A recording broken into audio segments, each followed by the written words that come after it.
You're listening to the Back Home Network, presented by Home Field Apparel.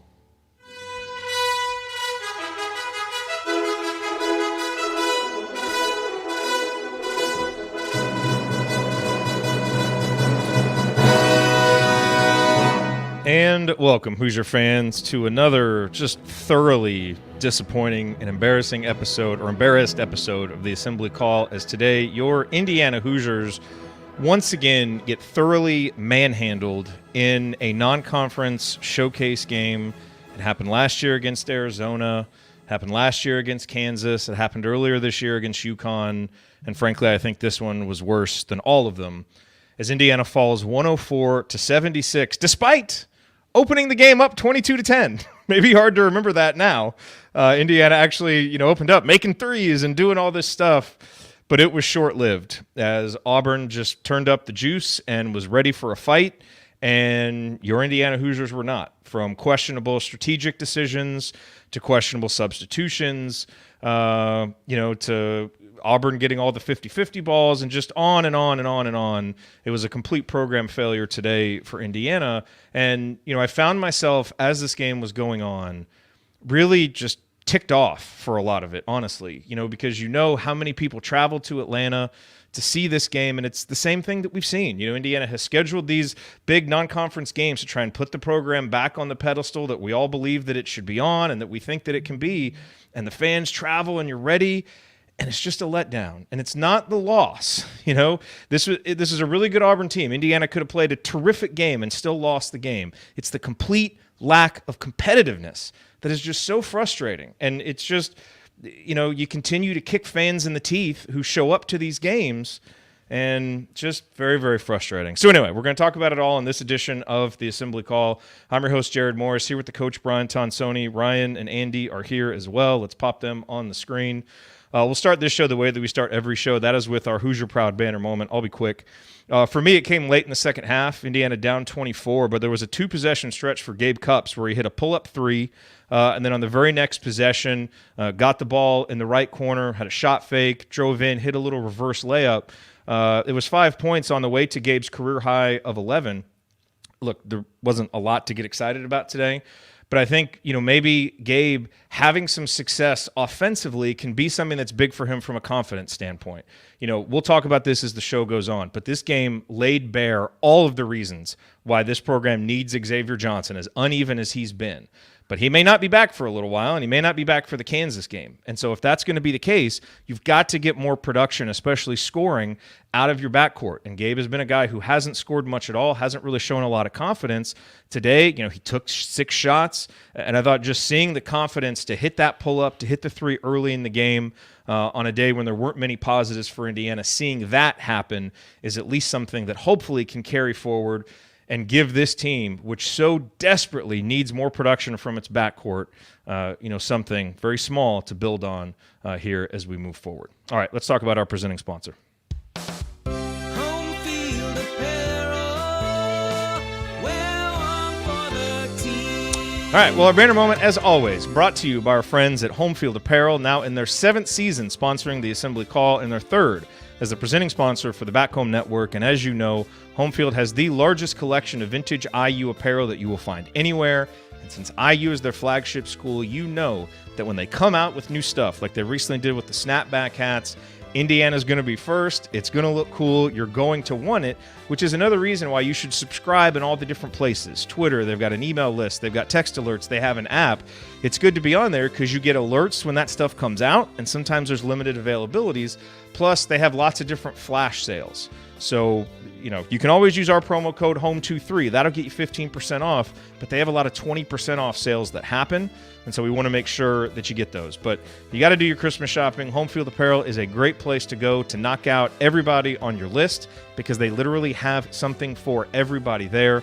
So go to Home Field Apparel, support these guys. We appreciate their support. A great company that came up through the Kelly School of Business, homefieldapparel.com. Use our promo code HOME23 to get 15% off your first order. Once again, homefieldapparel.com. All right, well, it is time to move the ball, find the open man, and get some opening thoughts from the rest of our team. Coach, we will start with you. It's Tonsoni time. What's on your mind? Yeah, all of the concerns that we had coming into the season kind of played out today from a roster construction and then when you're minus a guard, although I don't think that would have mattered today. And then the style. It is, I thought Coach Pearl's style overwhelmed Indiana, and it was a north-south game.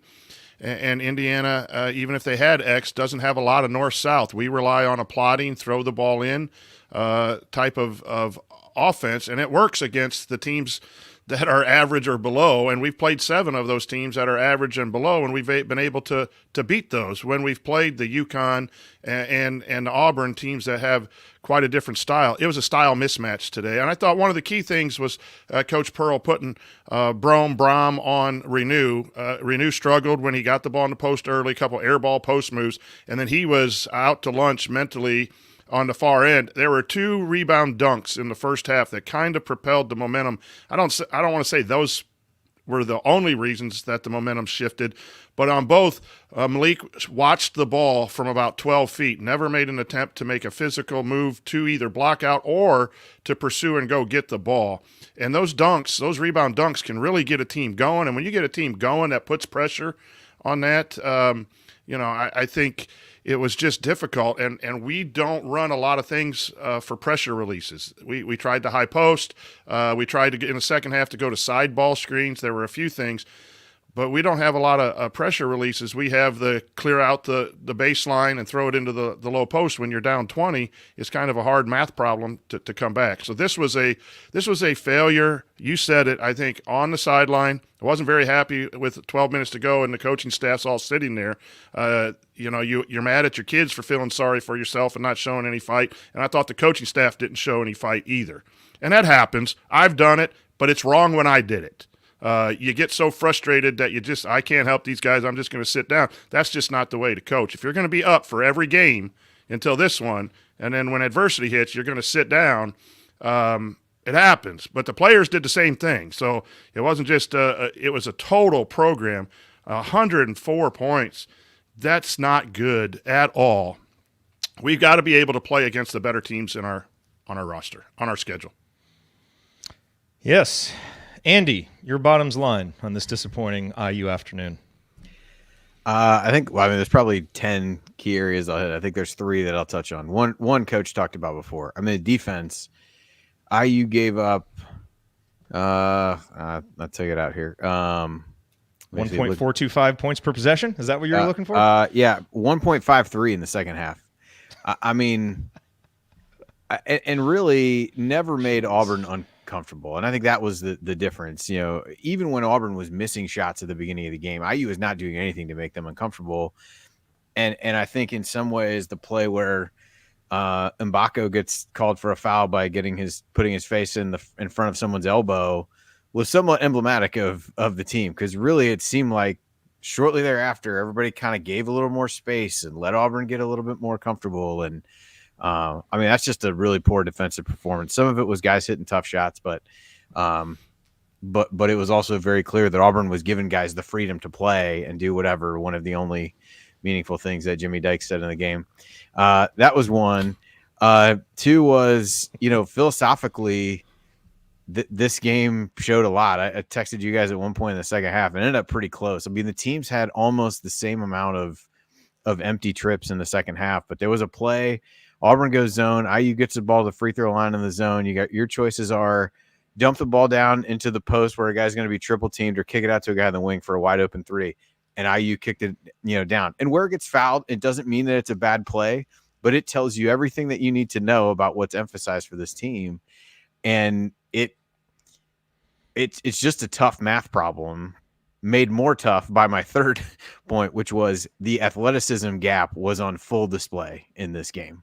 Aggressiveness, athleticism, and part of that is Pearl, rotates guys in and out. They were fresh. IU was not, but the athleticism gap was big, and the decision making in the first half widened it because IU did not play nearly smart enough, and the stretch of the game really started to get away from them. And that's really where the Galloway point that you alluded to becomes important, because I didn't think he played great, but I think he was at least a guy who wasn't necessarily going to be afraid of what was going on and was going to be able to to at least try to do something aggressive in a game where IU was completely on their heels. And I thought leaving him out the rest of that first half was just coaching malpractice, quite honestly. Ridiculous. I just don't totally understand. Ridiculous. You went into halftime down 18 points, and it's like, well, great. He's got 3 fouls to use in the second half. It doesn't matter. Even when IU came back, how many in the fouls did he beginning of the finish second with, half, Andy? How many fouls did he finish with? 2 or 3. He fouled maybe one more time. He didn't foul again. He was the best of what IU was going to have in the backcourt to try to give him a chance. And I thought Leal actually was stabilized things a little bit. He's just going to struggle defensively. But yeah, to me, it was poor defense, outmatched athletically, and a difficult math problem that IU is going to struggle to solve all season long. By the way, we should let everybody know the women are playing on VTN. So if you want to do something more productive with your afternoon, we appreciate everybody who's here live. Don't get me wrong, but the women are playing, and we won't take it personally if you switch this off and go watch them. Ryan, would you like to they're rant up by about 4 in the second quarter, so at least things are going a little better. Although IU at one point had a 12-point lead in the game that we just watched. So oh boy, take that with a grain of salt. Ryan, would you like to talk about the game or Shohei Ohtani being signed for $700 million? Like, take your pick. It's not that he signed for $700 million. It's that he signed with the Dodgers. Like, be creative. Pick another team. I was so excited he might go to Toronto. I thought that would be fun. Like the Dodgers, like sign there like everybody else. Anyway, we'll do that post show. Look, Indiana. This is a very clear what happened today. Indiana faced a more talented, more athletic team, got absolutely punched in the mouth.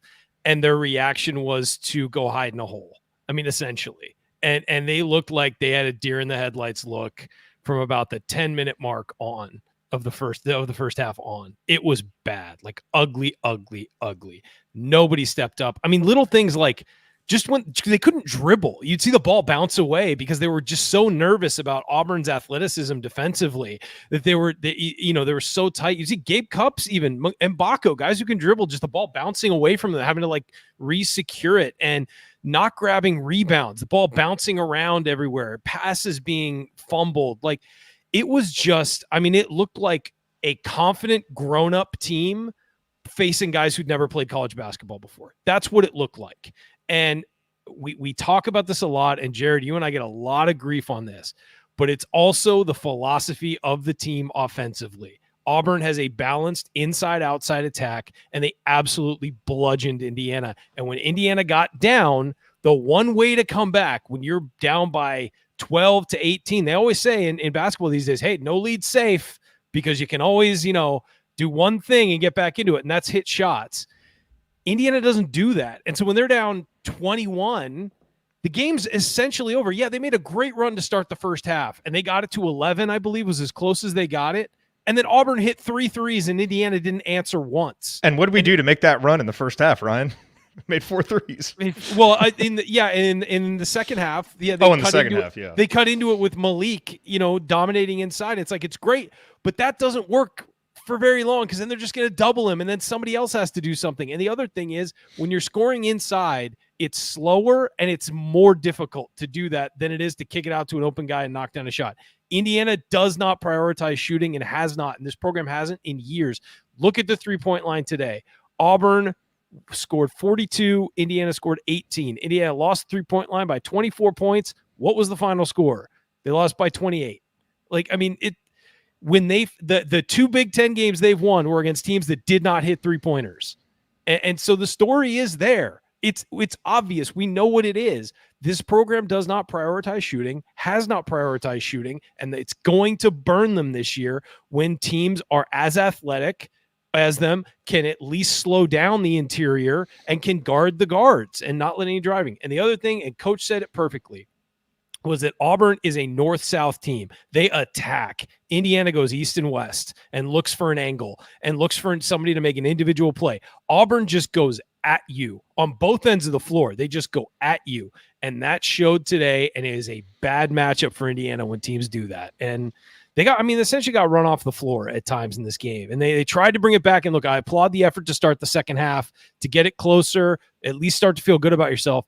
But then Auburn hit two threes, and Indiana was just kind of like, all right, well, this is over. I mean, guys played hard in stretches, but you just saw it. They started bickering at each other. They started, just the slump shoulders, all of that. We've seen it before. And this team, I think it's fair to say, in Mike Woodson's tenure, does not play well on neutral floors against good teams.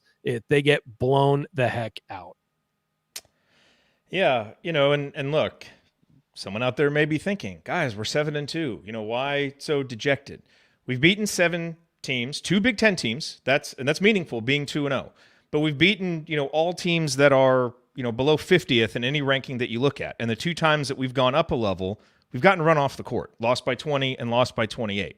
That's let's remember the that frustration in a coach's third year at being in that spot. And let's remember the UConn game was only that close because UConn played pretty terribly for the first 27 minutes of that game, then all of a sudden turned it on and ran away with it. And if you played UConn now, it'd be a much different story than 20 points building at the end of the game. I mean, it's just it's not only that, but the concerns, and there's still time to change things up. But the concerns were those 7 teams. There's only one team with the winning record. I think it's Harvard at 5-3, or maybe, I don't know, Michigan's 5-4 or 4-4. But we've only done it by single digits for the most part. So we haven't really dominated the weaker teams on our schedule. We've won them, which is good. But it's these, marquee games that people travel to. You said it beautifully. Like, everyone gets up for them. The atmosphere in Vegas last year, and we have to be able to play. Now, maybe this is a rebuilding year, and maybe we have to refocus. When you lose 4 starters and you lose the talent of 2 NBA players, most squads are in a rebuilding year of some sort. And I know that there are individual talents, and there are positives. We have seen some positives on this team this year. But collectively, until we play someone that is above average and win, then this team is nothing but an average team. And I think we need to be a little more honest about that. And maybe we've been wishing a little bit, and the wins have kind of fostered that a little bit. At least that's where I'm at in evaluating this team. Still a lot of season, but they've got to play better against quality teams. It's a good point, and there's no question you're going to have a drop-off when you lose guys like Trace and Jalen. But this is a program that wants to be in a spot like a UConn. UConn lost 2 first-round draft picks, and they're playing well. You reload. When you have a program like Indiana with NIL resources and the ability to recruit, it shouldn't be a massive drop-off. And I think part of the problem is, look, you got Khalil Ware, you got, a really good recruit in Mackenzie and Mbako. They did some things, but the biggest glaring issue for this team in the offseason was an impact backcourt player. And, Coach, I think you're right. I don't think Xavier Johnson turns this loss into a victory, But when you don't have him, he's the one guy that doesn't back down from a fight, that can go north and south, that can create in the half court, that can do some of those things. And so you can beat other teams without him. But we spent all offseason talking about he was the most important player on this team. Indiana would go as he goes, and he's been very uneven, don't get me wrong. But Indiana wins a couple games without him, and you got all these, this idiotic narrative that starts going again that we're better without him. No, we're not. Maybe, because you remove some of his erraticness, you do a little better against Harvard without him. But you don't have a chance against UConn or Auburn without him.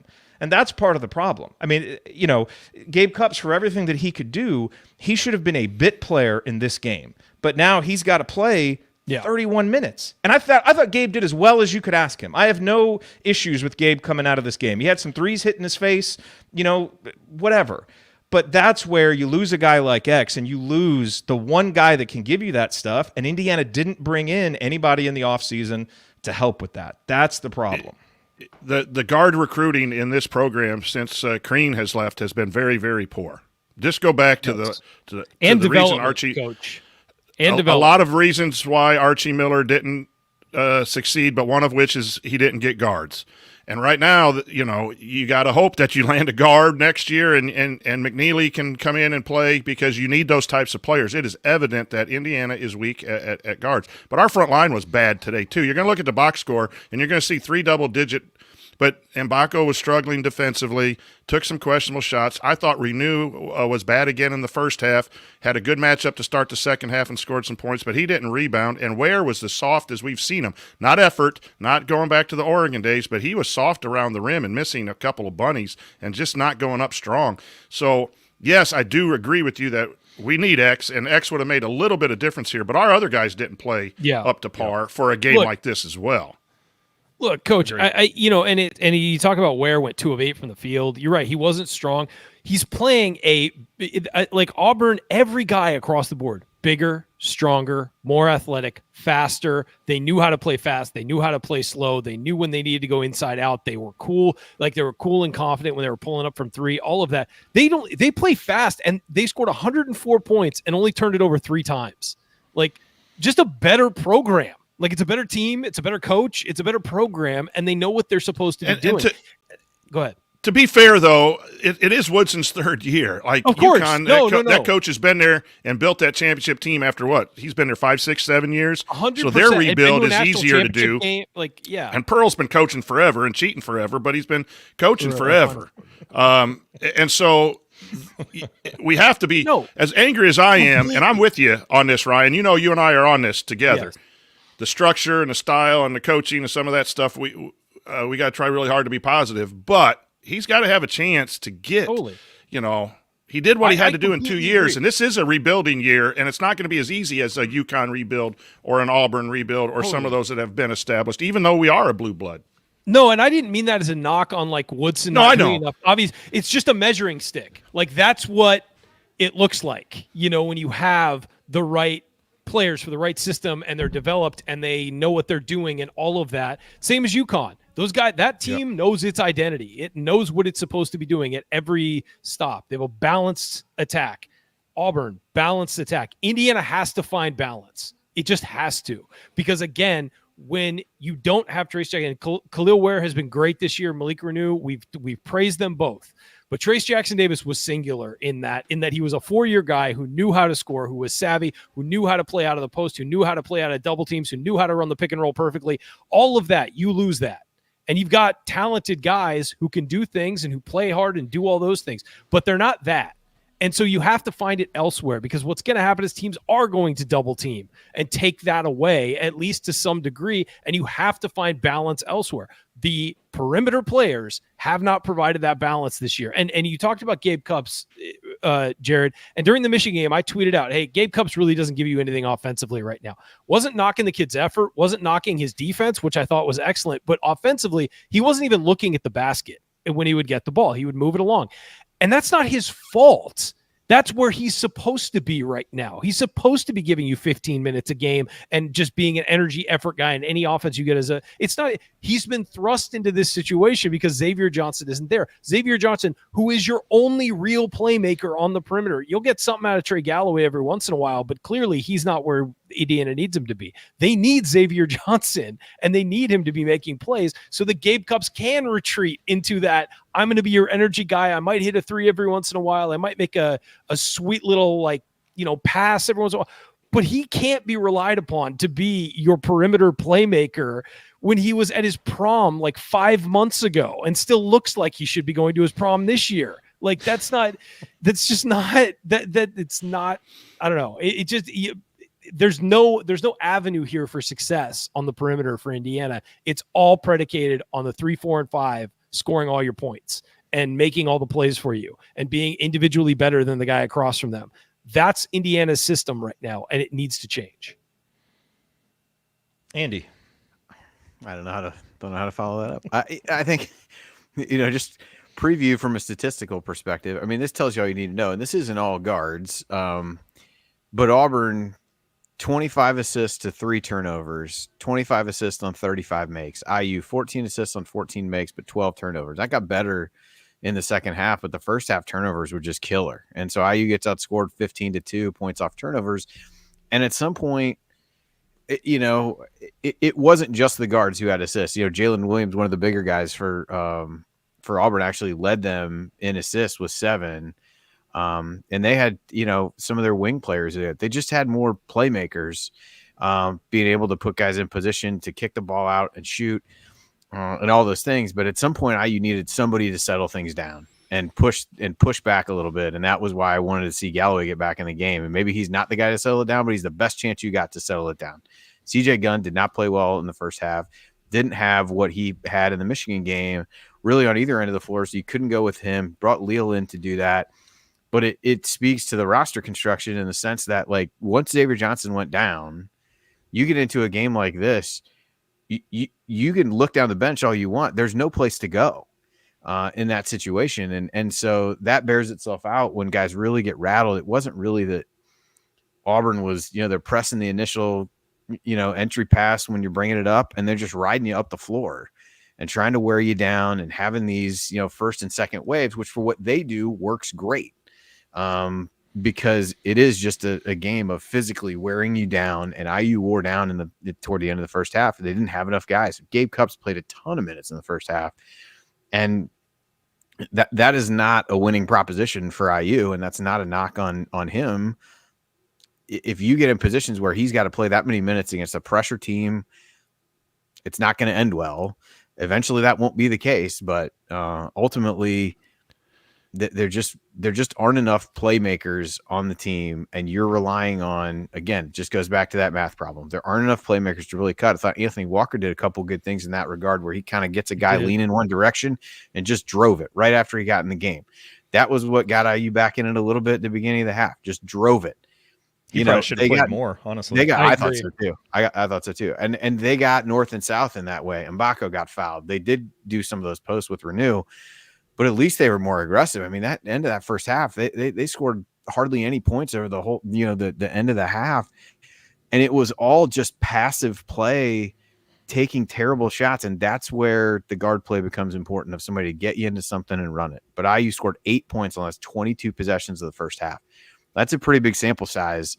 And there was the number of bad shots in there. I know, Coach, you texted you were charting those. I mean, the number of bad shots or bad decisions far outweighed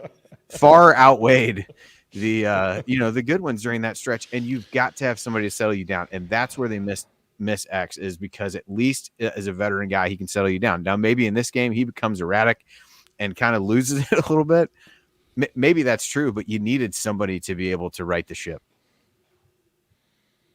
Oh, maybe not. Coach, did you have something? If not, I was just going to say the guards had 2 turnovers the whole night, but it was the pace and the ability to attack. In the second half, the guards got below the free throw line, and that's when Indiana started to make that one little run at the beginning.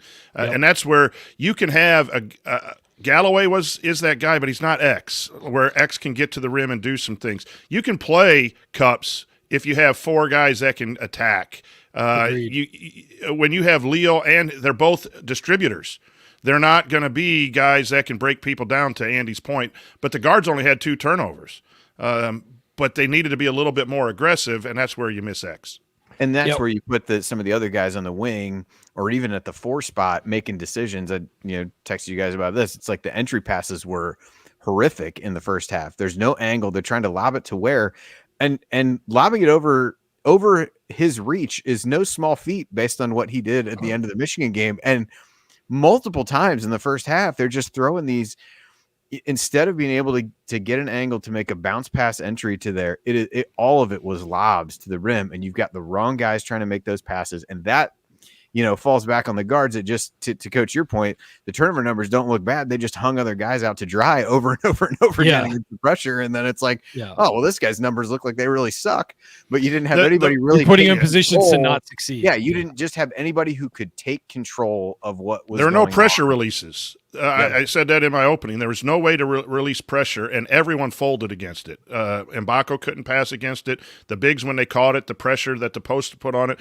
This was a style of defense that just Indiana was not capable of, maybe prepared, however you want to go about it. But the defense of Auburn dictated our style of play. It was really good against our style of play. Yeah, one thing I wanted to cap all of this discussion was Andy had a text to us. So this is really for Andy, but he's too modest to bring it up but it was a good one. He said, there had been a stretch. I'm not sure how many minutes it was into the half. It was like 6 minutes in or something like that. And he said, Indiana scored on 9 possessions. Auburn has scored on 6, and they've both scored 16 points. Why is that? Because Auburn was hitting threes, and Indiana has to work so much harder to get those points, and it's the system. They have to work so much harder to get the same amount of points that another team gets just by hitting an open 3 that Indiana doesn't do. And when was the first time somebody stepped confidently into a 3 in the second half? It was CJ Gunn. 13 minutes into the half was the first time somebody stepped confidently into a 3. And Mbako had 2 that were open. One had a hard closeout, so I'll say that was half open. That one of them rimmed out, one of them didn't go in. Okay, fine, but he didn't shoot them confidently. CJ Gunn steps into one, and there were 7 minutes left in the game, and they were down 20. It's just that's where the program's at right now. It just is, and we can't lie about it. It's just that's where it is. I thought you were going to commend Andy for his excellent "That's what she said" comeback. Well, that was fantastic earlier today. That was really it was fantastic. the high point of the game. Frankly, That's ultimately what I'm most proud of today. So it was really well done, Andy. All right, coming up as we continue our breakdown of Indiana's bludgeoning at the hands of Auburn, we will point out today's meaningful moments you might have missed, and then go inside the numbers to highlight the most important statistical notes from the game. You're listening to the Assembly Call. Stick with us.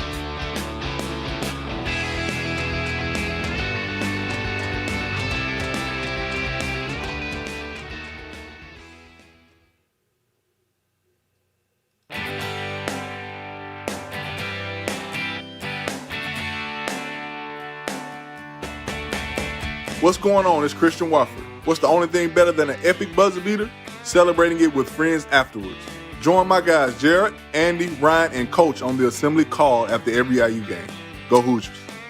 Thank you, Christian. You are listening to the Assembly Call IU postgame show. I'm Jared Morris here with Andy Bottoms, Ryan Phillips, and the coach, Brian Tonsoni, a full house to talk about Indiana's loss to Auburn. And it is time now for today's meaningful moments. Meaningful moments that you might have missed. This segment brought to you by our friends at Hoosier Ticket Project, where they help individuals and families experience IU athletic events in person for the first time through the generosity of alumni and fans. To learn more about how you can donate money or extra tickets to help create meaningful moments for other IU fans, visit HoosierTicketProject.org. That's HoosierTicketProject.org. Coach, a couple of meaningful moments that stood out for me that get back to a topic that you talked about earlier. You know, in the very start of the game when Indiana looked good, making threes, you know, Khalil Ware had this little quick spin move into a fadeaway jumper that was absolutely spectacular. It's an NBA move. You can't guard it. It was beautiful.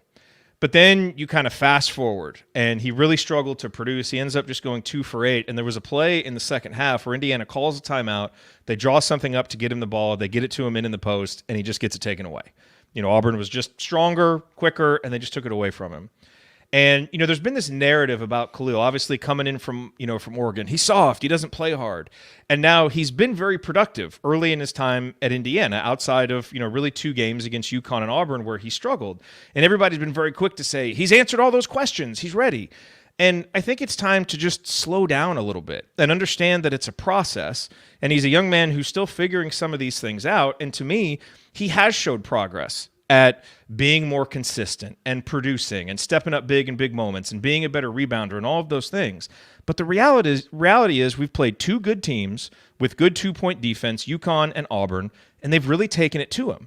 And so, you know, this whole thing that he's put all this stuff behind him, I don't think that's accurate. I think he still has questions to answer, which I think is totally fine. He's a sophomore, you know, trying to figure this stuff out. And so I think maybe we should just slow down, and instead of making these definitive statements and treating it like a binary, we need to realize that this is a process for him. And right now, the next step for Khalil is to be able to do this and finish and produce against kind of like talent. And right now, he's done more feasting on guys that are smaller and less talented than him, and he still needs to answer the questions that he can do it against the big boys. And frankly, the way this team is constructed, he has to. Fair? Somewhat. I don't think you're inaccurate, but I think there's 2 separate things to look at. If he was not mentally playing hard and and he was lazy and not working hard in practice, I do think those times are behind him. I do not fault his effort today. I think the young man played hard. I Not think the he effort, lacks some the toughness right. Is more. But that was his knock. It wasn't. You know that he mentally he wasn't in, and the coaching staff and he a little uncoachable or those things. I think he has passed that with flying tests. The physicality of the Big Ten and physicality of the big boys that he's played, he is not physically in a place where he can go up against that yet, and he's got to learn that. And sometimes you're more of a finesse player than a physical player. I'll go back to something I disagree with Coach Woodson said. I got a 7-2 guy. Why am I going to set him out there and let him shoot threes? You have a low post scorer in Renew. Play Ware as a 4. We haven't seen pick and pop. We haven't seen him catching on the elbow, rip and drive. He's more of a forward than he is a post up. So when we're seeing him struggle is when you throw the ball to him and people are bodying him up and leaning into him and double teaming him and getting him out of an athletic position.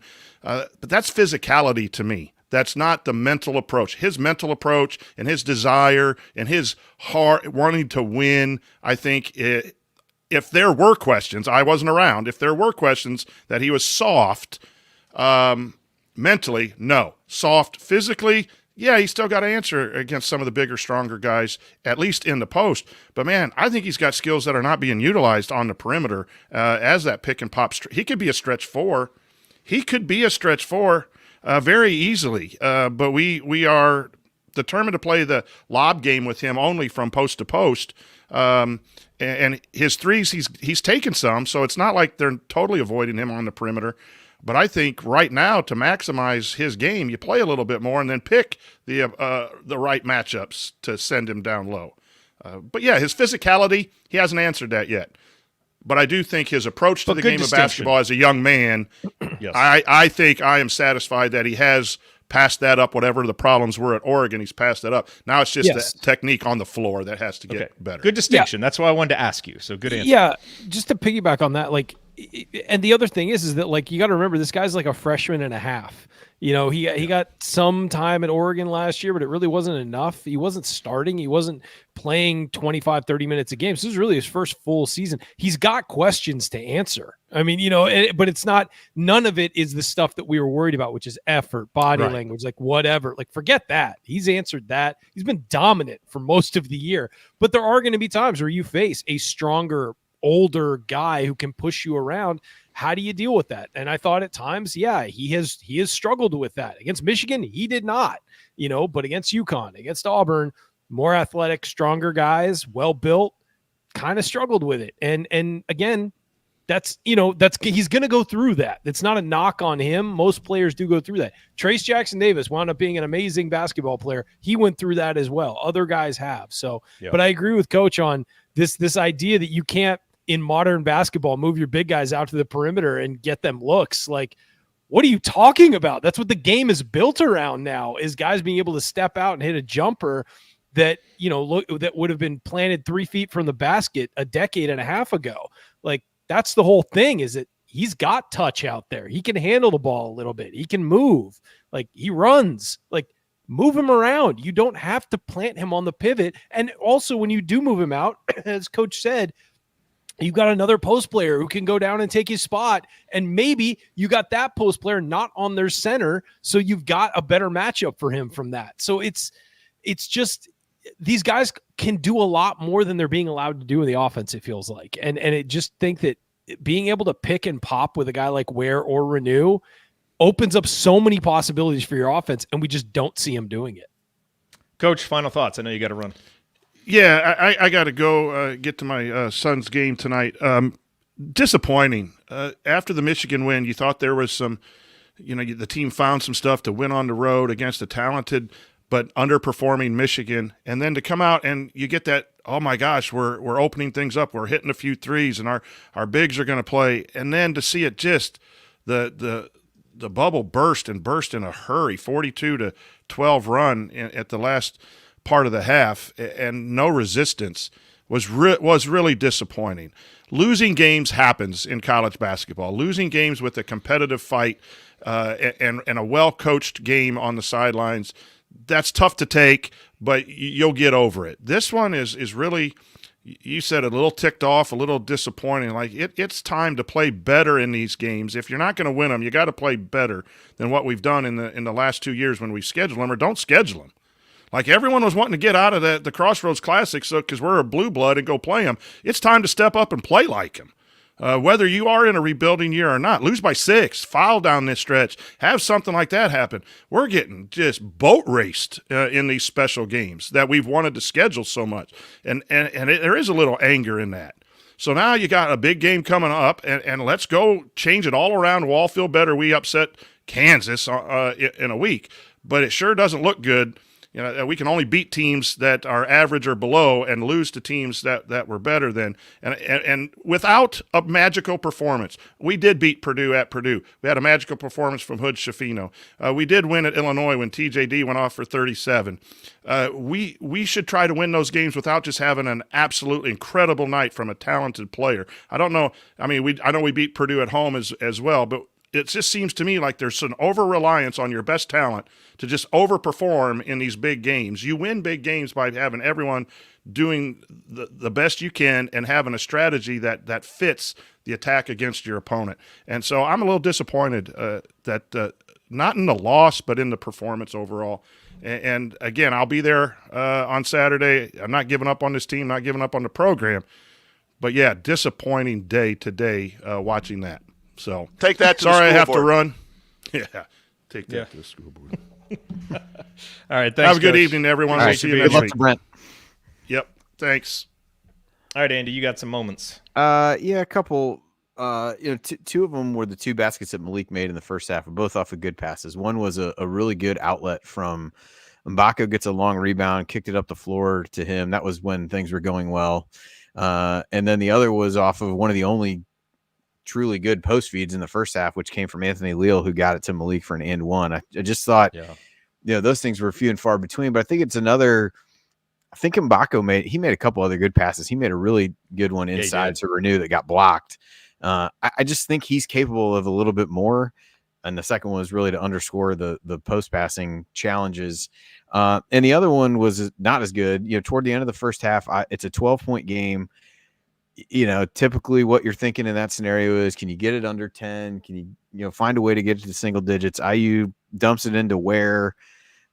Missed a shot really close to the basket inside. They could have cut it to 10, at least give you a little bit of momentum. He misses that. Auburn comes down the other end, hits a 3, and it's a 15-point game instead of 10. And, that was just a swing I thought was just brutal for as well as IU came out and played at the beginning of the second half. It was just another one of those where the importance of the 3-point shot and the challenges IU is going to have overcoming that. So a couple moments on the positive side with Malik, but then I thought that stretch really squashed any hope of really being able to come back at that point, because just made it impossible for IU to get close enough at the half to really put some game pressure on. Yeah, the other moment that I wanted to point out, there was a moment in the second half where Anthony Walker got beat backdoor. And he recovered, ended up getting a block on the play. It was a really nice defensive play by Walker, and I thought it was indicative of just his attentiveness, his athleticism, and his length. All three of which were in short supply from other guys on the roster in this game. And his improvement from the beginning of the season, I'll say that. Yeah, and his improvement, and he contributed 9 points. I think he had one shot in the half court that was a little bit wild. Outside of that, I thought he played within himself. 9 points, 5 boards, 2 blocks. And you look at this, and again, none of these things are going to make a difference in the result. Auburn was by far the better team. They made 14 threes. They were going to win this game. But, Anthony Walker only plays 13 minutes. He should have played more. When you recognize that he was ready for this level of game and he's the kind of athlete you need, I think you got to find a way. And I realize that's really tough to do when you're trying to play with Khalil and Malik down low and they're your entire centerpieces on offense. But, when he only plays 13 and Trey Galloway plays 22, and I guess this just kind of bleeds us into numbers here, Andy, like those two guys needed to play more minutes today because they were at least kind of ready for the fight to a certain extent. And they didn't, and we ended up giving a lot of minutes to other guys who weren't, quite as ready for it. And that, that to me was just a little bit frustrating. I know folks, got upset in the first half when, Woody went to the substitution lineup, and a lot of us don't like that, and that's fine. You've got to go to your subs. Now, would it be nice to stagger it? Yes. But then I think as you're figuring out who's going to play some of those minutes in the second half or down the stretch in the first half, it didn't seem to me like the decisions were made well in context, namely Trey not playing with 2 fouls, or that guys who were actually performing were rewarded with more minutes, namely Anthony Walker. Yeah, and I think ultimately you look at it, there's a couple ways, right? Like the way that Auburn plays, Janai Broome, and part of this is the margin of the game, but realistically, even coming into the game, they didn't have guys average. I don't know anybody on their team averaged more than 25 minutes a game. And he's not necessarily subbing 5 for 5, but they are incredibly balanced. Kind of the thought that these guys, guy 1 is not all that different from guy number 10, and we're willing to do the trade-off to be a little bit fresher. IU, there's a bigger gap between some of these guys, and so you got to try to figure out how to balance those minutes out a little bit differently. You can't make it even and say, well, Ware's going to play 22 minutes and, kind of the complementary piece to him, whoever you view that to be, is going to take up the other 18. Like, IU's not in a position to do that. And you basically have 6 front court guys that you're trying to give minutes to. It becomes incredibly difficult to do that when you need Mbako's shooting out there. Presumably, I know people will say, oh, he's not making anything, whatever, but he showed the ability early on to make shots. And so who do you take those minutes at the expense of becomes the challenging part for Walker. But that's a roster construction issue as much as it is anything. And then within the game, you've got to figure out how to do that. But I agree with some days you got to just say this guy has it, no one else does, and let him play. And figure it out and work the other guys in around him. Yeah, I don't disagree with you at all. I was surprised he didn't play more in the second half because I thought he gave him some good minutes in the first half. And I agree with you. Athletically, didn't seem as out of place as some of the other guys did. And I know Caleb Banks probably a challenging situation going back to Atlanta and trying to play well there. I thought he struggled. And you're really just, we talked about some of the struggles that Malik and Khalil had. I think there were minutes to be had for him for sure. And to reward a guy for coming out and playing well and bringing the kind of energy that you really needed to be able to perform in a game like this. And the Galloway thing, I think we've probably beat into the ground at this point. Let's talk numbers, and our numbers segment brought to you by Jackson Hewitt Tax Services. If you live in Bloomington or the surrounding areas and you want your taxes done right, contact our friend and Chat Mob Hall of Famer Megan Mahaffey and her team in Bloomington, Bedford, and Martinsville by calling 812-339-3334 or by visiting jacksonhewitt.com. And ladies and gentlemen, Indiana finally made more three-pointers than there are in the Jackson Hewitt phone number, making 6 three-pointers today. Unfortunately, Auburn made 14. On behalf of Coach Adrania, unfortunately, 4 of those came in the first 5 minutes of the game. Yeah. On behalf of Coach Adrania, we apologize for sending out the IU film room this morning that was dedicated to Indiana's improved three-point defense. In Tony's defense, it had been much better over the last few games. It was not today. Auburn entered the day shooting less than 30% from three-point range. But it is interesting, Andy, I think it might have been you that mentioned this earlier. Bruce Pearl doesn't care what the percentage is. He wants his guys shooting confidently. And sometimes you're going to get rewarded in a big game when your guys keep shooting. They got, they lost the Appalachian State game, their previous game, because they missed a whole bunch of shots. And today they made them, 14 for 29. So Indiana got killed there. That obviously tells the story of the game. The other one is Indiana had 4 or 6 combined blocks and steals. Auburn had 11 combined blocks and steals. I actually thought that number might have been bigger. But that's a number that we kind of highlighted early in the season where Indiana would take advantage of lesser opponents, and you could kind of see it in the steals and blocks because of the activity and the length. Well, Indiana was on the other side of that today, and their lack of composure and really Auburn just being the more aggressive team, they just came out and took it to Indiana. And so the 3-point shooting, and the stocks numbers, really, to me, the 2 biggest, stats from this game. Andy, what other numbers stand out to you? Yeah, I think when you look at the steal numbers, it probably, if you were able to add to, you don't get a steal when the team just throws the ball out of bounds, which IU did on a number of its turnovers early in terms of trying to get the ball in the post. So I think, their defense was definitely a cause of that. And that probably speaks to the one number that you didn't bring up. 12 turnovers led to 15 points for IU. And I think some of those led to, some of the transition points. IU doubled up in transition points and basically played for as many threes as Auburn hit. They outscored IU by 2 in points in the paint. So pretty much every way you could get dominated. A lot of offensive rebounds. Yeah. And the rebounding numbers were good for IU to start. It ended up pretty even. 28-20 or 28-27 defensive rebounds, 39-35. Auburn won the total rebounding battle, but they did have more offensive rebounds, more second chance points, doubled IU up in bench points, which is really just a function of how they play and the guys they utilize. And I already talked about the assist numbers from earlier. It's just, their length, and even from a 2-point shooting perspective, IU just 18 of 39, I believe, after coming in one of the best teams in the country, 2-point shooting, and give Auburn a lot of credit there because I didn't feel like IU took a lot of mid-range shots. No, in general, it just was, it was tough sledding around the rim. And, look, Ryan, we can just underscore the three-point shooting one more time in this context.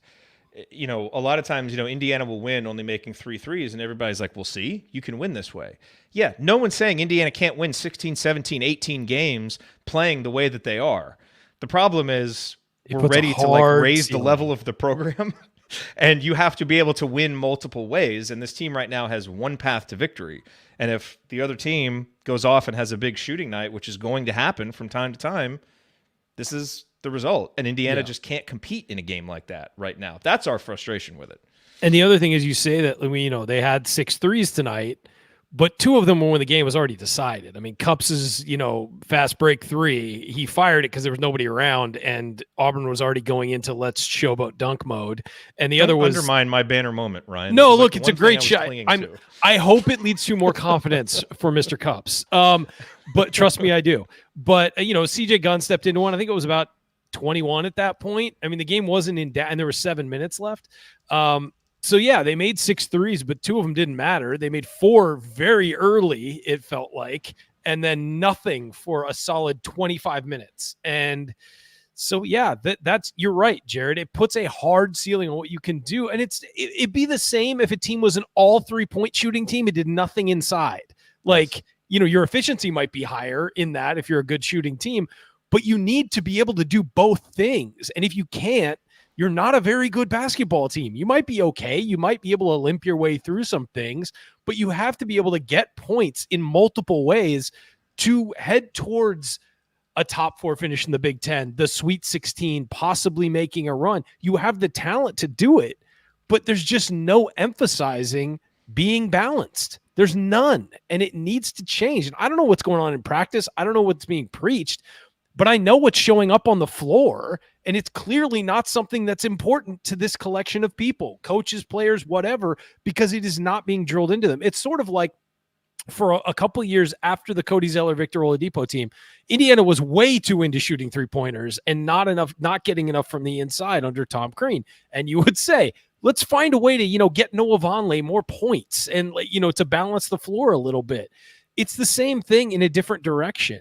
And the last thing, the one number I wanted to point out is that there were 13 of 25 on layups. If you're facing big, strong, athletic, guys like that, you're going to struggle at the rim. Where do you get the points you're missing there? You've got to do it from beyond the arc. It was entirely predictable seeing Auburn's defensive numbers. We're not going to be as efficient down low. There you go. And that's not, I mean, you can say like, well, some of these guys, they just missed a layup that they should have made. That's fine. But you're also going against somebody who's way better than the people you've been facing. So that's naturally going to happen. And when you're uncomfortable, you miss shots you normally make. Exactly. They're going to get you sped up. They're going to get you, whatever. And you saw Indiana get sped up. There was one time, I forget who it was, but somebody shot a layup and just Sparks. It was, I know exactly. I know exactly what you're thinking. It was nowhere close. Like it hit the backboard and went the other side. Like it was like one of those showboat like passes off the backboard for a dunk to somebody else. There was just nobody there. Like just take a Photoshop and insert LeBron James there, like catching it. But it was, I mean, it's obvious what was happening. It's obvious what this team and program needs to do, but nobody's doing it. And it needs to happen. It just has to. I mean, if they don't go all in on shooters in the transfer portal or what are we doing? What are we doing? We have one of the best shooters in high school coming. In Liam Absolutely, McNeely. But you're not. It's not going to be just one. You got to have some other backcourt guys coming. And that was the thing about Auburn is you look at them and they had multiple guys hit multiple threes. They had 1, 2, 3, 4 guys hit 2 or more. One guy hit 5. I mean, multiple guys out there are shooting confidently and making threes.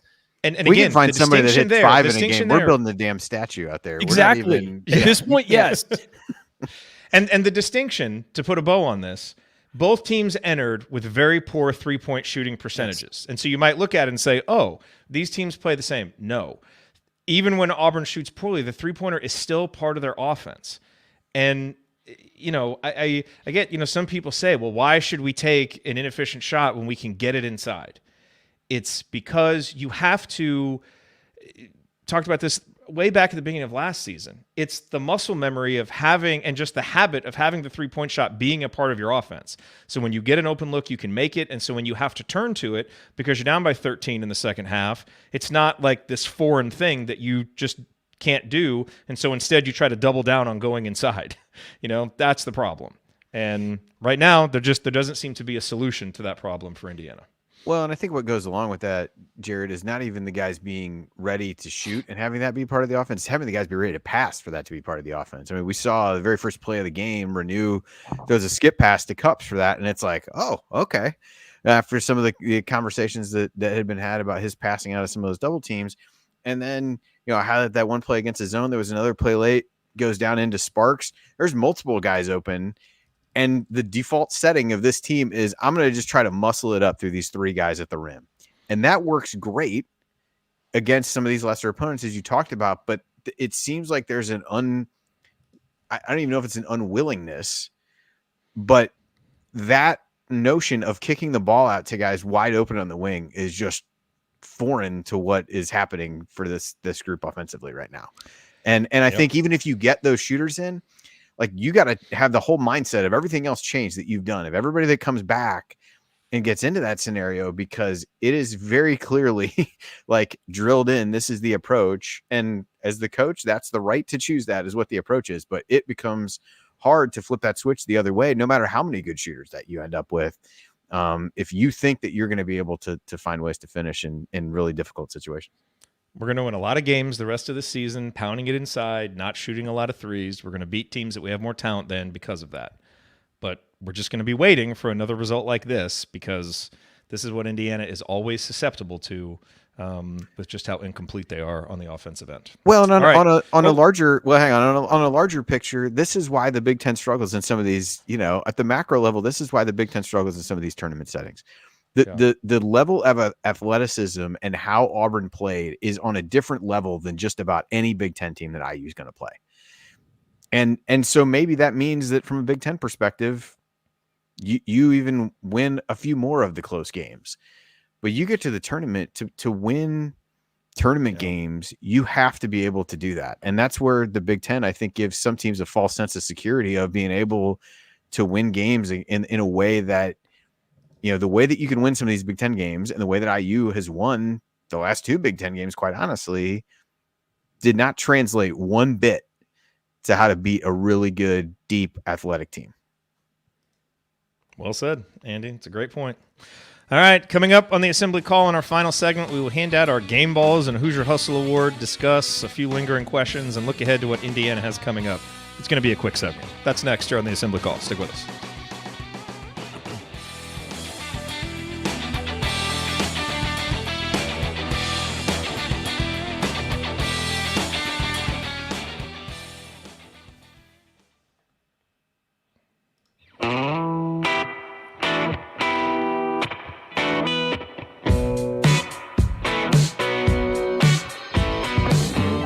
Hi, it's Thomas Bryant. What's the only thing better than being Kentucky in the NCAA tournament? Celebrating it with friends afterwards. Join Jared, Andy, Ryan, and Coach after every IU basketball game. Go Hoosiers. Thank you, Thomas. You are listening to the Assembly Call IU postgame show. I'm Jared Morris. Andy is still here. Ryan is here. We are breaking down Indiana's big loss to Auburn today. It is time for our Game Balls, presented by our friends Allie and James at Bloom Environmental. As we enter the colder months and begin to stay indoors a bit more, they want to make sure everybody knows about radon, a colorless, odorless, radioactive gas that is the leading cause of lung cancer in non-smokers. It enters buildings through cracks and gaps in the foundation and through service pipes of homes. Contact Bloom Environmental today, mention Assembly Call, and get a free radon test kit and mitigation estimate. You can learn more at bloomenviro.com. That's bloomenviro.com. All right, let's get through this really quickly. Not a lot of game, no one wants to talk about game balls for a loss this bad. Coach gave his to Cups. I would probably give mine to Cups as well, without a whole lot of other options. So, Ryan, who gets yours? Malik Renew, no question. He's the only reason they had any chance to start the second half. I don't even, that's not even close for me. 15 points, 7 rebounds, 3 assists. Yeah, he turned it over 3 times, but he was put in bad positions, as Andy, pointed out. Also, comparatively, minus 17, Gabe Cups, minus 21. So I win. Yeah, I mean, I'm that's fine. I'm kidding. I can't. But here's the thing. I can't. In a game like this, just light the plus minus on fire. I know. Everyone. It was obviously a joke, guys. Come on. Look, No, I I mean, think Renew definitely had the most production. There's no question. The reason I can't go with him for this is I thought Coach made a really interesting point. Malik is this team's leader, especially with X out. And I thought outside of that stretch at the beginning of the second half when he really went strong, I thought he was one of the main culprits in setting a soft tone for Indiana. And so that's why I can't give it to him, because I think this team really follows him, and he's better than that.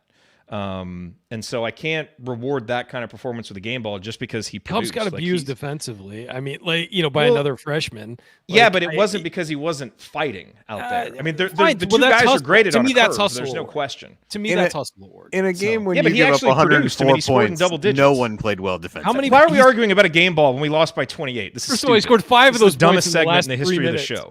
It really is. It really is. I don't think Gee you're standing on whiz. Let's just Andy game ball and then let's be done with this. This is ridiculous. I'm going to give it to Sorry. Cups just to Really is. try to Oh, agitate okay. Ryan. No, just to end the fight.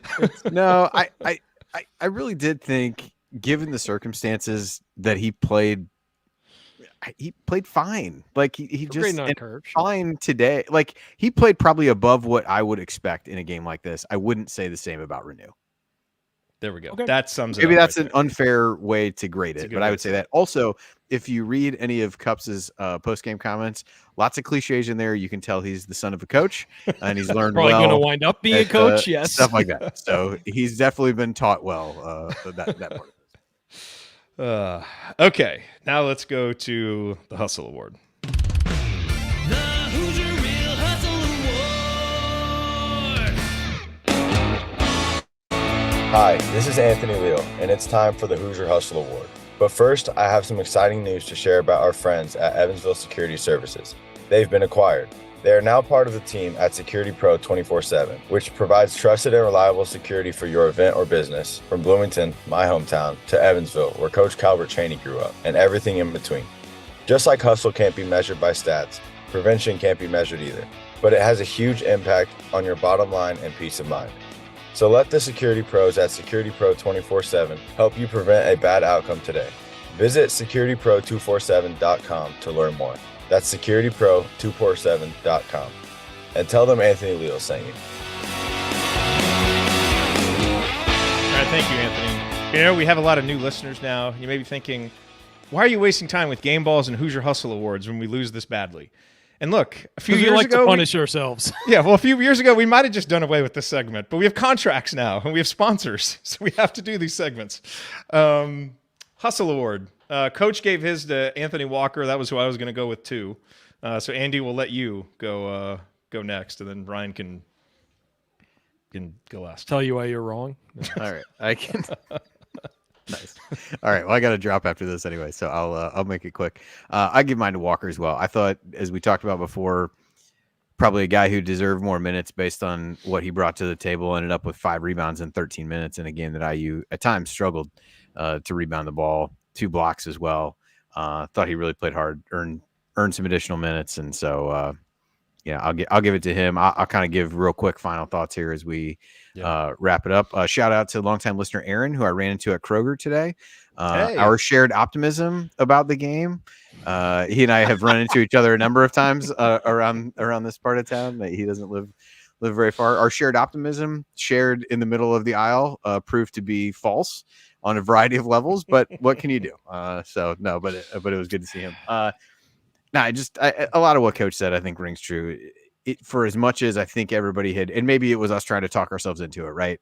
For as much optimism as there felt like there was coming out of those 2 Big Ten games, this feels like a huge step back in a lot of ways. And I'm trying to balance that with some of my final comments from the last segment of, how many teams are we going to face like this in the Big Ten? Maybe that becomes different. I don't really know, but I do think that can allow you to paper over some of the concerns that you have about this team. And I think, if anything else, it really underscores the need to get X back just to have another guard to go to. Yep. I mean, you're playing with 3-4 guards if you count Leal, who I think has been solid enough in the minutes that he's gotten, but just the way that the college game is with the athleticism and all of the things that you need somebody to do to settle you down, you're really in a bind playing with that few guards.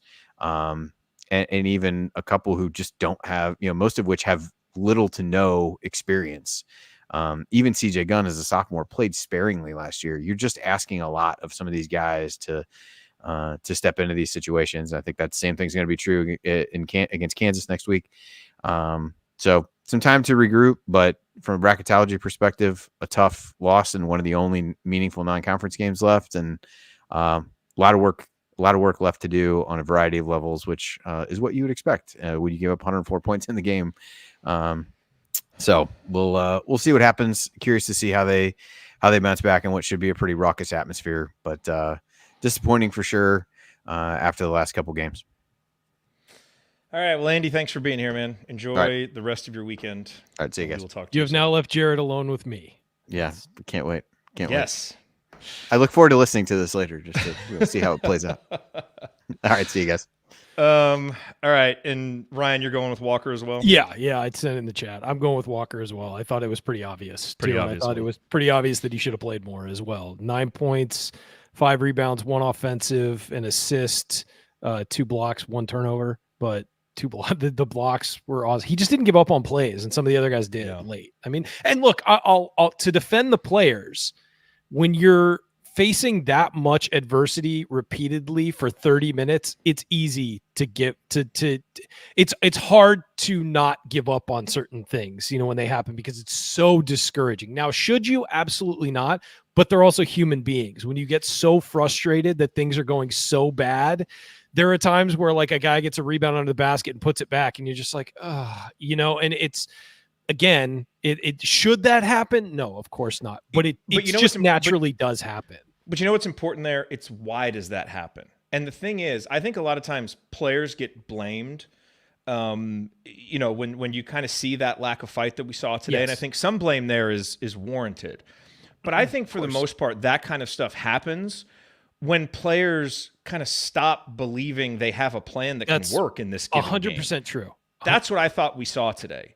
It's a frustration that you have to play all of this out knowing you have no chance. Right. That's because there's no real way to go on a big, quick scoring run, and there's no real way to cut into it. This is like a ground and pound football team that gets down by, like the Tennessee Titans getting down by 17 points. And you're like, we're not built to come back in a game like this. We need to be ahead, or we need to keep this game close and then grind it out at the end and make plays and go down low.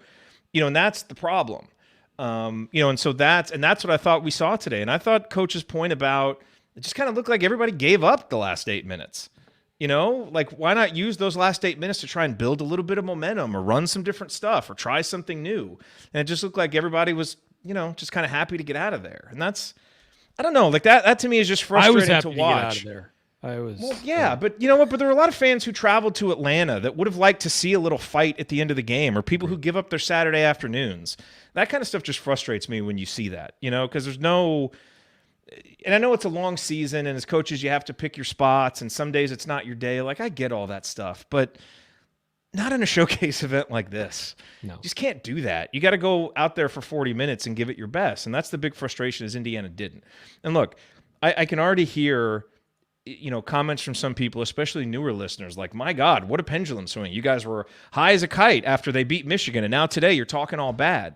Well, the point of postgame shows is to react to what we just saw. There are going to be kind of wild pendulum swings in a postgame show because you're in the moment. And the thing is, like, what we saw over the last 2 games is really, I think, Ryan, a microcosm of this team. This team is good enough to go beat a mediocre Big Ten team on the road. That matters. Got to be pretty good to do that. That I've lost faith in this team, or that this isn't an NCAA tournament team. Like, I think this team is going to be on most nights in the Big Ten competitive and able to win a lot of games because that style is going to work. But these kinds of games are measuring stick games for a program that fashions itself as a top 10 program in the sport and is not close right now, which is not. No. Because when you come up in a game like this and you lose like this, so that's the frustration today is, okay, this team can do some things. They've won 7 games, 2-0 in the Big Ten. That is good. That is a good foundation to build on. But if we had thoughts that maybe we were a little further ahead, this was a smack in the face of reality that we've still got a long way to go from a roster construction standpoint and strategic standpoint to compete with those better teams.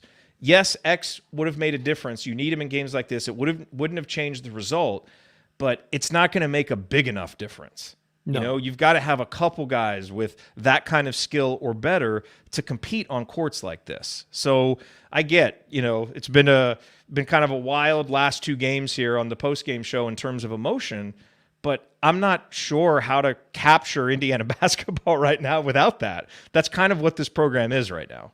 Yeah, and it's interesting. Coach kept repeating, you know, this is a rebuilding year. This is a rebuilding year. This is a rebuilding year. Well, if Indiana's going to be what it claims to be, you don't have rebuilding years. Maybe once every 5 years, you get some guys who go out early you weren't expecting, and you have a bunch of seniors, and then you do really have to clean the slate. But how many rebuilding years are we going to have? You know, and not just on Woodson, but the previous regime as well. And then under Tom Crean as well, it seemed like every 2 years we were wiping the slate clean and getting a whole bunch of new guys and having an 8-person recruiting class with guys who probably didn't deserve or probably didn't, you know, weren't at the level of having an Indiana scholarship. Like, you can't constantly do this. You know, you need some consistency. And I think that they've had smaller recruiting classes under Woodson, and they've done a lot of transfers. And what's going to happen is you're going to be resetting all the time. And hey, next year you could lose Mbako and Ware and X and Galloway. Like, so you're doing it again, you know, and it's sort of, you have to get to a point as a program where you're not constantly using the excuse, well, they just don't have enough this year. Like last year, even at times it was like, well, I mean, look, X got hurt and they have a true freshman point guard. They're going to struggle. And it's okay. That's what you say if you're a Penn State basketball fan. Exactly. That's not what you're supposed to say if you're an Indiana If you're an elite team, you have the depth that when guys leave, other guys step up, and then you supplement that with the transfer portal or new recruits or whatever. And you have a consistent thing where you have a floor on your program if you're a top team, again, that's like top 5 in the Big Ten every year, or top 6, you know, if it's a bad year or whatever. And then occasionally, yeah, you have a rebuilding year. Everybody forgives you because you've had so much success that, all right, we're not happy, but, you know, this is the natural process. You can't be doing this and hitting the reset button every year and being like, well, I mean, the fact that we're like, we don't know what this team is going to be until January in year 3 is rough. You know, it really is. I know you lost 2 guys to the NBA, and you lost, you know, your top shooter, and you lost Race Thompson, who was a rock in the program for a long time. Like, I get it, but you have to be at a point as Indiana where you build a program that can withstand those kinds of things. Maybe not 1 for 1. Maybe you don't improve year to year, but you need to at least establish a level you're at. When we talk about a UConn or a Kansas or an Arizona, and I realize Indiana is very far from those places right now, but that's where it talks about itself. That's the measuring stick. That's the measuring stick. And that's what, you know, the people in power at Indiana talk about. Like, that's what we are. That's what we should be.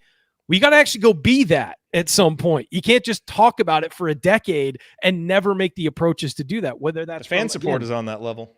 I 100% fans, agree. Man. I am so proud of all the fans who went to Atlanta. I really am. I'm proud of all the fans who were sitting here after a blowout and watching this. I mean, I really don't understand why. I mean, I think we're fascinating, but at the same time, it's, you know, like, but there are a ton of people watching this right now and commenting and all of that. Yeah, the fan base deserves more. It just deserves more than an uneven program. And again, you're right, Jared. We are, you know, we were high after the Michigan game, down. If you want to hear the more measured take on this, listen to the Thursday night show. That's where we talk about the bigger picture. But we're talking about game to game. And people, I've gotten messages from people already after this one that are just like, it's just one game. You know, they were there. They were, you know, playing a team they didn't match up. Like, of course, that's what we're talking about. You know, it was a terrible one game. Yeah. So. And then from that, you take the patterns of the season and you look at where you are. And then on Thursday, we break down what we really feel about this, the program and the team as a whole. But in a post game, we're talking about, this was bad, guys. It was bad. And it wasn't just the offense. It was the defense. We focused on the offense because I think the offensive issues led to defensive issues as well. But yeah, this is just, I mean, it feels like Groundhog Day. We're always making excuses for why they're where they're at. And at some point, they just have to go be what we want them to be and what they're supposed to be. And we just haven't had that in a long, long time. And I think it's easy to get frustrated with that. Yeah. This is lingering. This whole show has been one big lingering question. Yes. So I don't think we need an official lingering question. The last point I'll make on this, you know, I saw someone in the chat say, oh my gosh, is Jared off the Woodson bandwagon? It has nothing to do with that. I mean, Mike Woodson has meant so much to this basketball program. I will always support Mike Woodson. And I've had a We lot of love confidence Mike Woodson here. right, and have expressed confidence in Mike Woodson. I think the issue right now is we are in year 3. And look, Mike Woodson has improved this program in a lot of different ways. There's no question. Okay, so say all that. I will say I do find my confidence that he will be able to take us now to the next level starting to wane a little bit for this reason, that we are now in year 3, and to your point, shooting is still treated as such an afterthought. Not that they're not trying. I mean, clearly they're trying to recruit shooters. Like, they're not idiots. They understand the importance, but it's just what we see on the court is a program that consistently gets its butt kicked from the 3-point line. And so it doesn't really matter what they want to do or what they're trying to do. We're just talking about the results. And that's just such an important part of basketball that until that gets better, I think it's hard to have a lot of faith in this program going to the next level. So that's where I'm at with it. It's not that I'm off the bandwagon or don't think things are still generally trending in the right direction. But if you want to say, okay, or do we have signs right now that this program can truly take that leap to where we want to go? Well, this was a big measuring stick game for that, and we got the answer, and it wasn't one that any of us like. And, we could blow smoke and try and pretend that it didn't happen. So I think we have a team right now that is built to compete in the Big Ten, and I think will be very competitive in the Big Ten, and I think we'll win enough games in the Big Ten to make the NCAA tournament. But nights like tonight, nights like UConn really show that I don't know how far they can go in the tournament if they get there, because they just have such a limited amount of ways that they can win basketball games. Yeah. And good programs have multiple ways they can win basketball games. It's like the Miami game last year. They were just outmanned. I mean, they were just outmanned, and Miami got hot. And this year, this actually, the one that this reminded me of was St. Mary's. It reminded me of that St. Mary's game where Indiana stepped on the floor, hung for a couple minutes, and actually they had more success this time because they weren't exhausted from a long flight, but they hung for a couple minutes, and then it just became this cascade where they're just not good enough. They're not better than this team. They're not better than these players. They're not better than this group as a team, and you just felt it all game. And I agree with you. I think this team could be competitive in the Big Ten. I think the Big Ten is down big time, and I think that Indiana has a chance to do some things in the Big Ten, but you're grading that on a curve because Big Ten looks pretty bad right now. And some of those teams that are struggling right now may be good by the end of the season, just like Indiana might. But yeah, man, I have a hard time seeing this team do anything exceptional. And you've got 2 NBA players on the team, at least. And you should be able to do more than you're doing. Yeah, well said. All right, coming up Thursday night, we'll be back with Assembly Call Radio. I will not be there. I will be at my wife's holiday party. So, Ryan, you want to host that one alone? Is that going to be the show that you host by yourself? No, I've said when we do a live show, I'll host. I'm putting that out there. Throw that out. So anyway, we will have some folks here for you Thursday night to kind of put this into a little bit more perspective and look ahead to Kansas. I think that's a huge game. Look, I thought all along Indiana would be more likely to beat Kansas than they would to beat Auburn because of Assembly Hall magic and all of that stuff. And you're just going to see naturally more fun. And the Kansas team is good but flawed. So, as bad as it feels right now, Indiana still has a chance to pick up a huge non-conference win. So they've got to turn this around, get better between now and next Saturday, and another really important win is there for the taking. But they certainly have to play better than they did today. So check us out on Thursday, and then Saturday we'll be back after the Kansas game with the postgame show. Remember to check out our friends at Home Field Apparel. Use the promo code HOME23 at checkout to get 15% off your first order. All right, Ryan, last call. Final thoughts on this loss. I feel like we're back where we've been a couple times in the last few years on neutral courts. Like Indiana just got blown out by a team that is, fine, but, this isn't a top 5 team. And Indiana made them look like it today. And I just think that this program, if it's going to get where it wants to go and where Mike Woodson says it's going to go and where the athletic department says it's going to go and all that, they just need to find a way to find balance in the offense. And the defense will get there. It'll get better as these guys play together more. And we saw a big step back today, but, a lot of that had to do with Auburn's athleticism and quickness just being better than Indiana's one-on-one. But if this program is going to really take a leap and get back into national contention and national prominence, it needs to find a way to change what it's doing and what it wants to do, because basketball has surpassed what Indiana wants to do offensively. 15 years ago, the game changed, and you cannot just win with points in the paint. You used to be able to. Shaquille O'Neal and the Lakers did that for a long time. A lot of other teams did that for a long time. You could win with points in the paint. Just dominate the paint, you win the game. Dominate the paint, rebound, make your free throws, you win the game. You can't do that consistently in basketball anymore. You need a balanced offense. You need to take advantage of the extra points you get from the three-point line, and you need to be able to answer when other teams do take advantage of that. And we've been harping on this for so long, and people get sick of it, but it's the truth. And today was a perfect example of it. Indiana got its ass kicked on the three-point line and lost by almost 30. When that happens, you're going to lose. And so Indiana. And it wasn't an anomaly, by the way. Sometimes that happens and it's a bit of an anomaly. This was not. Consistent. This was somewhat predictable. And it happens all the time to Indiana. And so you are, if that happens to you, you are walking a high wire act to win a game. Whereas if you had a little balance, you'd have a much easier time doing that. So that's just, this program needs to take that step. It's not so much this team even, it's the program as a whole, because we've seen this for 3 years. Heading into next year, this is still going to be a question mark heading into next year. It really is. And the year after that, until they show they can do it. So Mike Woodson he's a smart guy. He knows a lot about basketball. This is his blind spot. Is the shooting. And when he gets asked about it, his answers are not encouraging.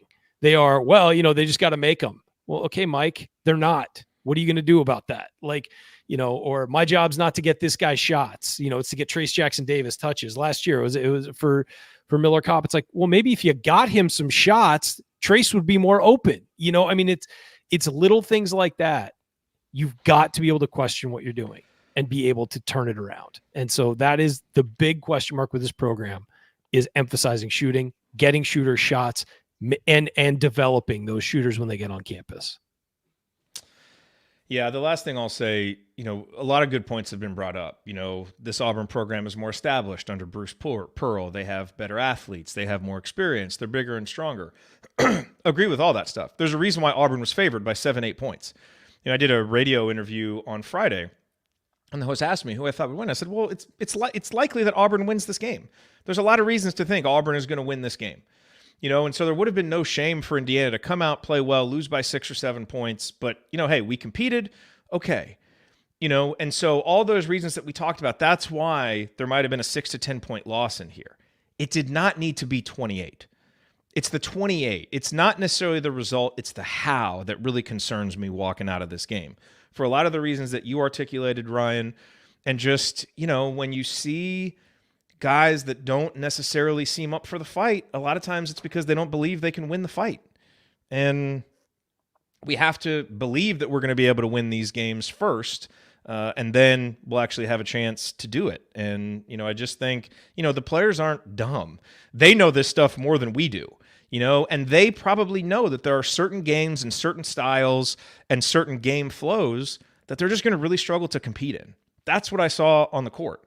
And so until that gets better, Indiana's going to continue to struggle against teams like this. But unfortunately, there are a lot of teams out there like this. And for Indiana to go where it wants to go, to finally get out of this wilderness that we've been wandering around in, we have to be able to compete with teams like this. We couldn't today, and it's very, very frustrating. I still think this team can do a lot of good things, still have a lot of excitement, enthusiasm for the season. But, this loss is going to linger for a little bit. Hopefully not too long, because huge opportunity Saturday. Hopefully this team's ready to bounce back and play better against Kansas and get the win that they so desperately need. With the Big Ten, boy, just continuing to struggle, and there are not going to be many opportunities for resume wins in the Big Ten. So you better get one now. Indiana didn't today. Have to go out and find a way to get one on Saturday. All right, that'll do it. If you want to see us do the show live and be part of the live chat, make sure that you subscribe to our YouTube channel, youtube.com/assemblycall. And that'll redirect you to the Back Home Network YouTube channel, which we've put everything under, by the way. And don't forget to go to our Substack, assemblycall.com, to join our free email newsletter. Special thank you to Bob Thompson for the music you hear on the show. Special thank you to John Ringer of rigdesign.com for designing our logo. Thank you for listening. Take it from me, native Hoosier Mark Titus. Keep your elbows in and your eyes on the rim. And go Hoosiers.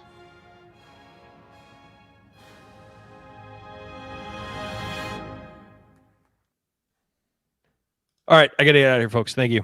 Thank you. Thanks for coming out. Shoot the ball. Here I come, Mr. Stunt Sony. $700 million to a guy who just had his second Tommy John surgery in 5 years.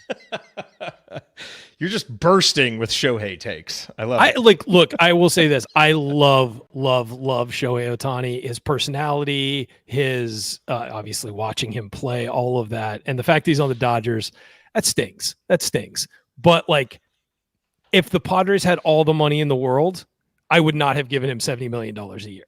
I mean, it's going to wind up being like 55 because he's deferring a bunch of it, but still, like, there were people who said after his Tommy John surgery, like, well, he'll get like, what'll he get? And people were like, 400 million. He'll get 40 a year, because of his bat, because essentially you're going to get DH and we don't know if he's ever going to pitch again or what. And like almost doubling that is insane. And from what I understand, the Dodgers just like printing money though. Don't they have some ridiculous TV deal? So they do. And the marketing will pay for itself, but on the balance sheet for Major League Baseball doesn't consider any of that. So like you'll be so far into the luxury tax.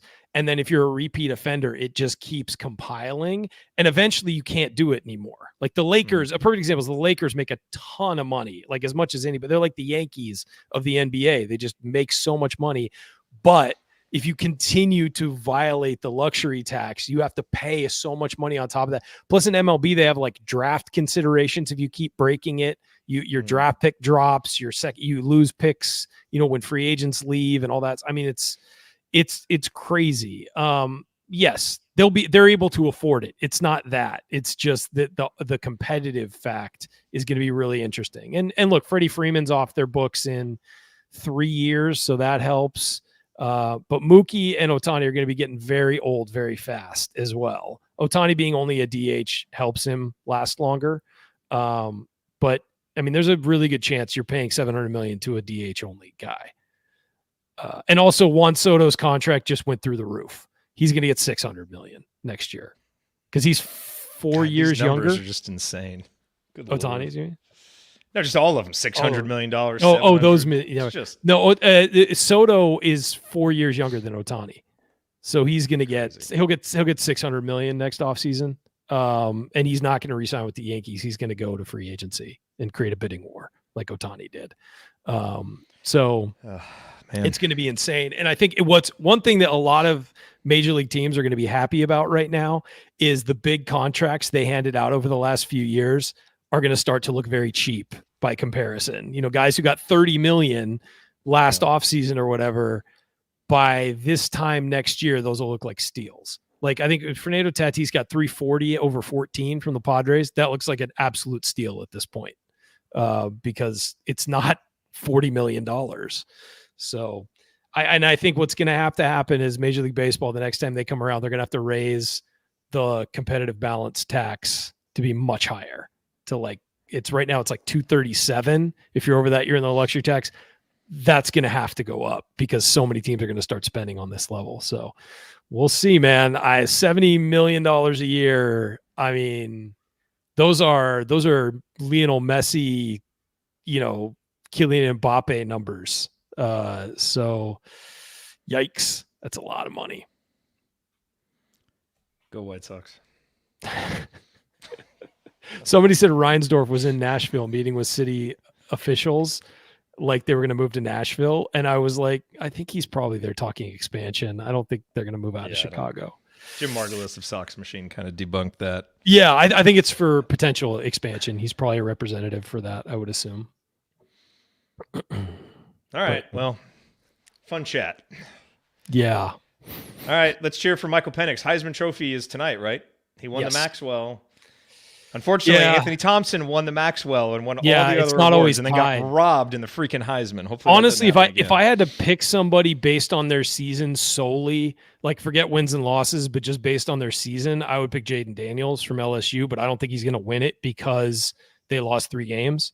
So I would assume Penix would be my favorite. I don't know who's going to win. I have no idea, but I know they consider wins and losses, or voters typically do. So it'd be great if he won. Part of it, I mean, he made huge throws in key spots. True. That's got to matter. There's a True. different degree of He discipline. also had, that's the thing is that Kalen DeBoer did a great job, and I'm glad he won Coach of the Year. I'm really happy for him. He's a great awesome. coach. But also when he arrived, he inherited a pretty damn good football team from Jimmy Lake. And he had a lot of veterans. Those receivers were all already there. The lines were all already there. And then he brought in Penix. And so it was plug and play. So he had underrated, because it's Washington, it doesn't get much attention. They had a great team around him.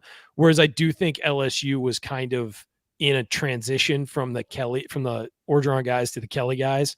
And so it's, I do think that you put Jaden Daniels on Washington, I think they're undefeated as well. That's not a knock on Penix. That's just, I think Jaden Daniels is really damn good too. So we'll see. I would assume Penix is going to win it. But if you're basing it solely on the season they had, I'd say Jaden. I'll be honest. I haven't watched enough other teams play. I just want Penix. Understandable. No, totally. And I love Michael Penix, and I hope he wins it. And I was really happy for Kalen DeBoer to win it too. And I'm glad he didn't go to Texas A&M. Quite frankly, I think it's cool that he's at Washington. Damn it. I would have loved it if DeBoer went to Texas. I know. I got my wife all hyped up for about 24 hours about the possibility. Look, I don't think Elko's going to be there that long, so he might go eventually. Oh, jeez. So yeah, I hope Michael wins it as well. All right, have a good rest of your weekend, man. Thanks everybody for being here. Women are up by 10 apparently, so they took care of business. That's great. Check out Doing the Work. They'll be on soon. So let's get out of here so they can start. Later, guys. See you, everybody.